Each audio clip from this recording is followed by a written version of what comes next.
Welcome on in, everybody. It's Three Bowl Takes. It's Quinn, it's Chase, it's Spready, guys, and we have a big slate. We're not going to do some schedules today. We got bigger news, bigger fish to fry. Our pans are huge today. Jim Harbaugh and the Michigan Wolverines, guys. It has come out, ESPN obtained a notice of allegations sent to Michigan.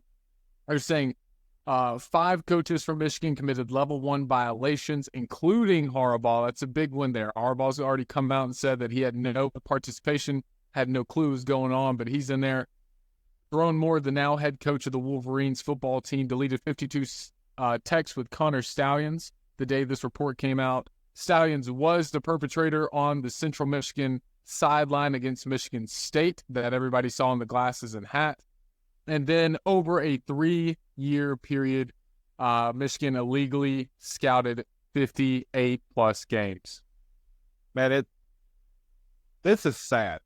And we don't know the full scope yet in its entirety, but based on what we're already seeing, I definitely feel like we've got some kind of sanction coming Michigan's way. Now, how it's going to be enforced, I couldn't tell you.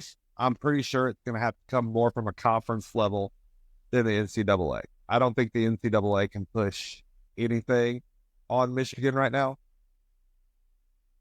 What I'm interested in hearing is other people's, because to me, there's no debate. We're definitely going to see some kind of punishment for Michigan.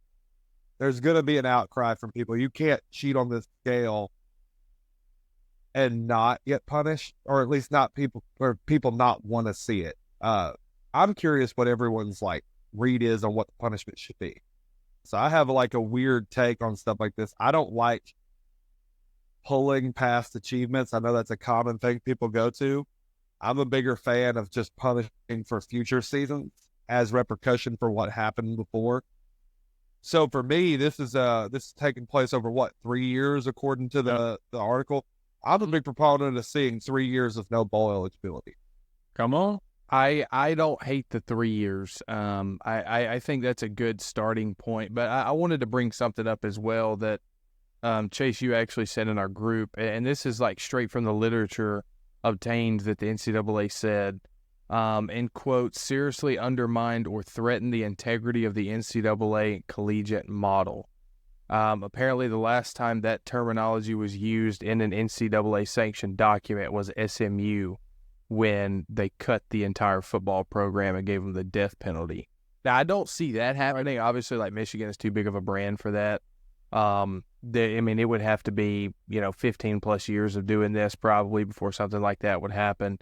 But I agree there needs to be something, and I think a postseason ban moving forward makes the most sense. You can take scholarships away if you want. I think that has less of an impact on the university, especially somebody like Michigan. Now, if it's somebody like SMU and you take scholarships away, like current SMU, that's a huge deal. But for Michigan, if you take them away, people will just walk on. There's ways around that with NIL now where, they could potentially pay the actual tuition for them. So, to be a walk-on. So scholarships really don't matter anymore in college football, but I think a ban's the only way to go.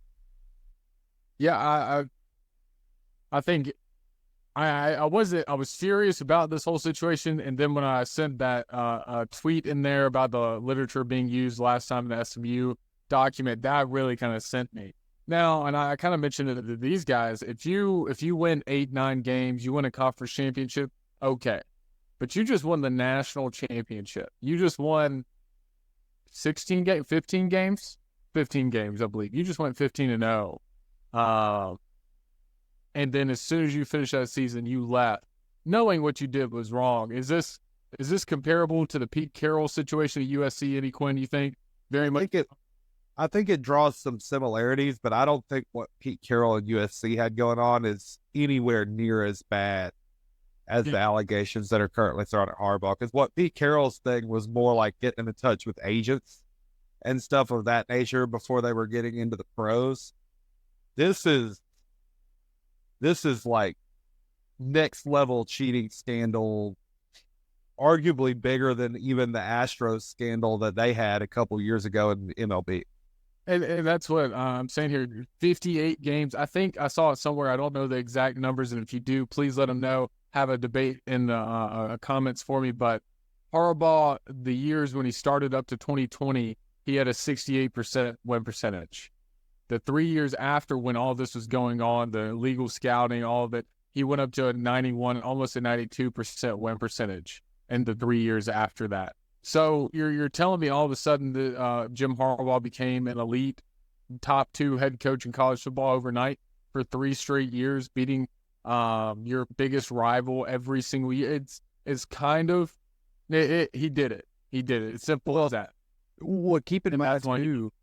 Yeah, and keep in mind too, in that same time period was when he was very much on the hot seat. The university themselves renegotiated his contract and lowered his buyout for the next year. Yeah, I think they cut it in half, if not a third, of what he would have been owed if he'd have stayed under the original contract. So there was a lot of pressure on him, and there was a lot of pressure on the coaching staff to perform in a way that would basically keep Harbaugh's job, which in turn would keep everybody else's job. Because typically, when you fire a head coach, you may not necessarily fire the offensive defensive coordinators, but all those little analysts and trainers and things like that, typically they're gone because the next guy wants to bring in their own crew. So I think there was pressure from, everybody on the coaching staff too. Yeah, and so when you look at it, first off, I don't think the NCAA has any reign anymore. They don't have any opportunity to really, they're going to come out and say, Michigan, you're bad.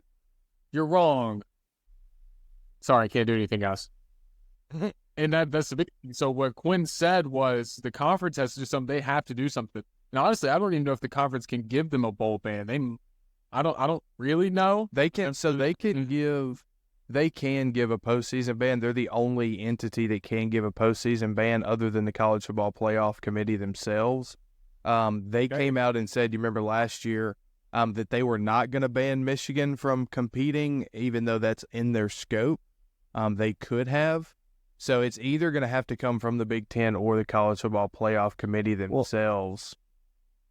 I would say it's most likely to come from the Big Ten, because I feel like the fan bases with the largest outcry are going to be the ones most heavily affected, which are the Big Ten schools that play the bulk of Michigan's schedule. And then also, you think about, you don't think Ohio State's going to put a full court press on trying to get a postseason ban on Michigan? They're going to be the loudest voice in the room. Let's be completely honest about that for a minute. And if you think about it, the college football playoff in its former format only had 4 spots. Usually only one team of conference is going to get in. And this went on for 3 years out of a 10-year run of the playoff. You're talking about a third, roughly a third of the total seasons of Big Ten play were directly affected by this. So I think if anyone's going to pull off the punishment, it'll be their own conference. I don't think it'll be a bigger committee on a national. Yeah. It could be I don't both. think the NCAA, It could be. They could get together and both agree on it. Yeah. I just don't see how the NCAA is able to do anything in this situation. So I think the playoffs and then the conferences are the only entities that could. So I agree with both of you guys.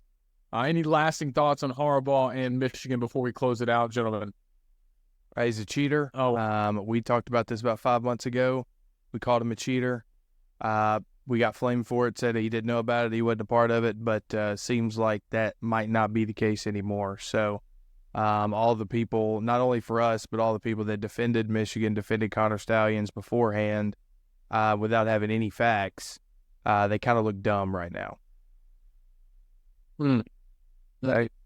Some tough words from Freddie, guys. The Yes 3 Bowl Takes did call it a while back. Make sure to go check that out. Also, if you want more information on this story, look it up. Or soon Netflix is dropping an Untold, and Connor Stallions is going to be featured on it, speaking about the situation, how truthful it will be. We don't know yet. We're not insiders at Netflix, just insiders in the sports world. For 3 Bowl Takes, it's Freddie, it's Chase, it's Quinn, guys. Thank you so much for joining us. Make sure to like, comment, subscribe, share to your grandmother, your dog, whoever. We love you.